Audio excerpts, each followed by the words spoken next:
नक्सलियों द्वारा किए गए आईडी ब्लास्ट की।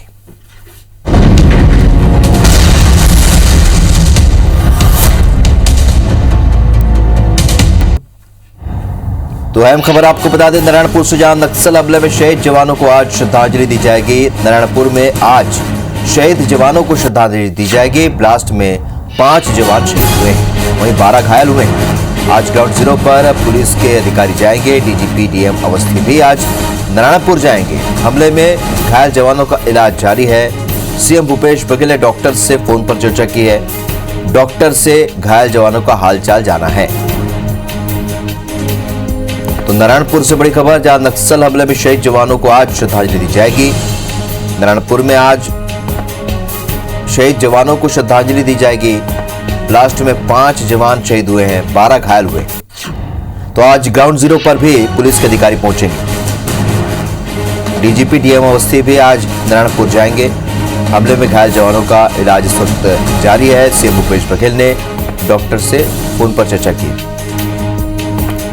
अशफाक अहमद हमारे सहयोगी और जानकारी से फोन लाइन पर जुड़े हैं। अशफाक, आज श्रद्धांजलि दी जाएगी शहीदों को, तो कितने बजे और कहां पर ये कार्यक्रम होगा और कौन कौन पहुंच सकता है? जी हाँ, देखिए, कल नक्सली हमले में जो 5 जवान शहीद हुए थे उनको आज नारायणपुर पुलिस लाइन में श्रद्धांजलि दी जाएगी। और इस दौरान छत्तीसगढ़ के पुलिस विभाग के तमाम आला अधिकारी जो है वो नारायणपुर पहुंचेंगे। नक्सल डीजी पहुंचेंगे, डीजीपी डीएम अवस्थी नारायणपुर पहुंचेंगे, साथ ही जनपति निधिगढ़ भी नारायणपुर पहुंचेंगे। और साथ ही आपको बता दूं कि श्रद्धांजलि समारोह के पश्चात ये अधिकारी जो है वो ग्राउंड जीरो पे जाएंगे और इस घटना की पूरी समीक्षा करेंगे कि कहाँ पे पुलिस से चूक हुई है। नारायणपुर बस्तर के आसपास के तैनात जो पैरा मिलिट्री है उसके तमाम अधिकारी आएंगे। सीआरपीएफ है, आईटीबीपी है और बीएसएफ के तमाम जो अधिकारी, ये एक बैठक होगी और बैठक में फिर समीक्षा होगी और नई रणनीति तय की जाएगी नक्सलियों को मुंहतोड़ जवाब देने की। जी इशफाक, नजर बनाए रखेंगे, आगे आपसे अपडेट लेते रहेंगे। तो कल हुए हमले के बाद आज शहीद जवानों को नारायणपुर में श्रद्धांजलि दी जाएगी। वहीं ग्राउंड जीरो पर बड़े अधिकारी पहुंचेंगे और मौके का मुआयना करेंगे कि कैसे ये हमला हुआ है। तो ये बस आपको नजर आ रही है, इसी बस को आईडी ब्लास्ट कर नक्सलियों ने कल उड़ा दिया था और मौके पर ही 3 जवान शहीद हो गए थे। वहीं इलाज के दौरान 2 और जवान शहीद हुए। कुल 12 और जवानों का इलाज भी इस वक्त जारी है, जिसकी जानकारी सीएम भूपेश बघेल ने असम से फोन पर चर्चा करके डॉक्टरों से ली है। उनका हालचाल जाना है।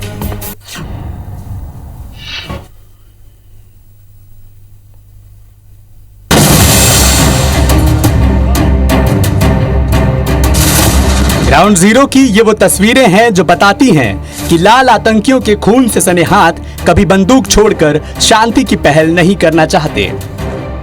इसी हफ्ते छत्तीसगढ़ के गृह मंत्री ताम्रध्वज साहू ने नक्सलियों की चिट्ठी पर केंद्र से चर्चा के बाद वार्ता की बात कही थी, लेकिन लाल दहशतगर्दों ने 23 मार्च की शाम करीब 4:15 बजे नारायणपुर से 65 किलोमीटर दूर धौड़ाई और पल्लीनार के बीच एक के बाद एक 3 आईईडी ब्लास्ट किए। डीआरजी के 27 जवानों से भरी बसों के परखच्चे उड़ गए। इस ब्लास्ट में बस ड्राइवर समेत 5 जवान शहीद हो गए, वहीं 12 जवान घायल हो गए हैं, जिनमें से 3 की हालत गंभीर है, जिन्हें इलाज के लिए हेलीकॉप्टर से रायपुर लाया गया है। ब्लास्ट इतना जबरदस्त था कि बस का अगला हिस्सा पूरी तरह से क्षतिग्रस्त हो गया है। कनारगांव और कड़ेनार कैंप के बीच में कोमेटा के पास में नक्सलियों ने पुलिया के पास ब्लास्ट किया, जहां पे जो बस डिसबैलेंस होके पुलिया से नीचे खाई में गिर गई। बस के नीचे गिरने से बस भी डैमेज हो गई पूरी और हमारे 5 जवान उसमें शहीद हो गए हैं। तत्काल एक ड्राइवर और 2 जवान उसी समय शहीद हो गए। जवानों को घायल अवस्था में अस्पताल लाया गया नारायणपुर में, तो वहाँ 2 जवानों की शहादत और हुई है।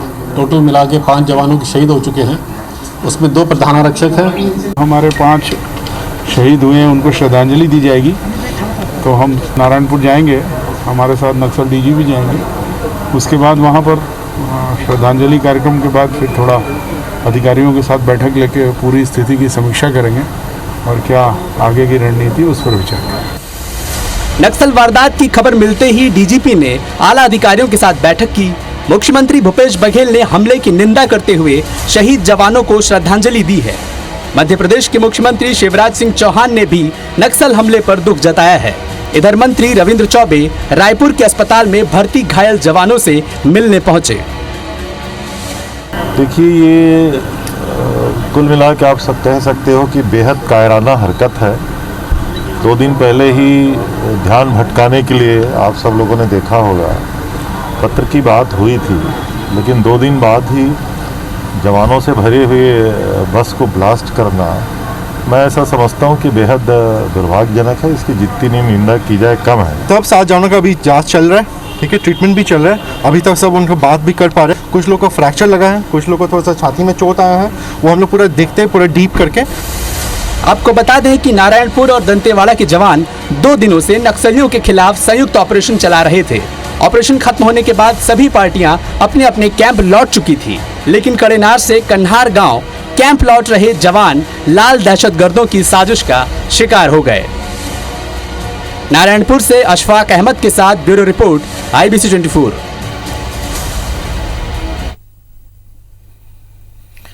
तो कल से लगातार इस घटना को लेकर चर्चाओं का दौर जारी है और मीडिया में, नेशनल मीडिया में जिस तरीके से खबर सामने आई, इसके अलावा छत्तीसगढ़ में आज क्या कुछ घटनाक्रम होंगे, इस पर और ज्यादा जानकारी के साथ हमारे सहयोगी राजेश राज इस वक्त हमारे साथ जुड़े हैं। राजेश, आपसे जानना चाहेंगे आज राजनीतिक और गैर राजनीतिक क्या कुछ घटनाक्रम होंगे?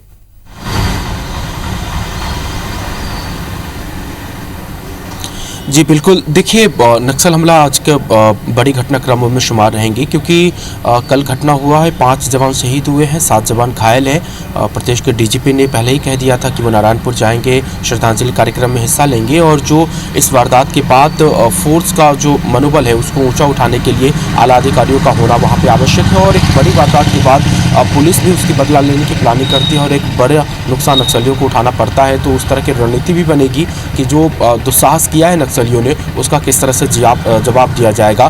तो श्रद्धांजलि शहीद जवानों का नारायणपुर में आज एक कार्यक्रम है, उसमें डीजीपी रहेंगे और आगे की रणनीति बनेगी। तो ये एक बड़ी महत्वपूर्ण खबर रहेगी जिसपे प्रदेश के सारे मीडिया और सारे लोगों की नज़र रहेंगी। दूसरी बड़ी खबर की बात करें राजनीतिक लिहाज से, तो प्रदेश के मुख्यमंत्री भूपेश बघेल अभी भी असम दौरे पर बने हुए हैं। वहीं पूर्व मुख्यमंत्री रमन सिंह भी असम के दौरे पर है और दोनों ही अपनी अपनी पार्टी के प्रत्याशियों के लिए प्रचार प्रसार कर रहे हैं। तो सरगर्मियाँ उससे भी जुड़ी हुई है असम चुनाव से, चूँकि प्रदेश के दोनों बड़े दिग्गज वहाँ पे जाते हैं और प्रदेश में भी उन सारे घटनाओं को लेकर के राजनीतिक बयान आते हैं, वार पलटवार होते हैं और इस तरह से यहाँ भी एक राजनीतिक सुर्खियाँ खबरों के लिहाज से बनती है। तो ये भी आज की एक दिलचस्प घटनाक्रम में शुमार रहेंगी। इसके अलावा प्रदेश के स्वास्थ्य मंत्री TS सिंहदेव आज प्रेस कॉन्फ्रेंस कर रहे हैं। कोरोना पॉजिटिव होने के बाद वो पहली बार प्रेस के सामने आ रहे हैं और चूँकि प्रदेश में कोरोना के मामले बहुत तेज़ी से बढ़ गए हैं, अब तो 1900 का पार आंकड़ा चला गया है, तो एक स्थिति चिंताजनक हो गई है। तो उस लिहाज से भी कुछ घोषणाएं संभव है कि कैसे निपटेगी, क्योंकि अस्पतालों में जो पहले इंफ्रास्ट्रक्चर था उसको समेट दिया गया था, बेडें कम कर दी गई थी, ICU बेडें भी घटा दी गई थी, तो क्या उनको फिर से बढ़ाने की ज़रूरत है? और जो क्वारंटाइन सेंटर बंद कर दिए गए थे क्या उनको फिर से खोला जाएगा या फिर किस तरह की कड़ाई या फिर कार्रवाई होगी? इन तमाम मुद्दों पे बातचीत हो सकती है। तो कोरोना अपडेट के लिहाज से ये बैठक भी महत्वपूर्ण रहेगी। चलिए, तो तमाम घटनाएं होंगी जिस पर लगातार हमारी नज़र बरकरार रहेगी। आप भी इस पर नज़र बनाए रखें। इस जानकारी के लिए बहुत बहुत शुक्रिया राजेश आपका।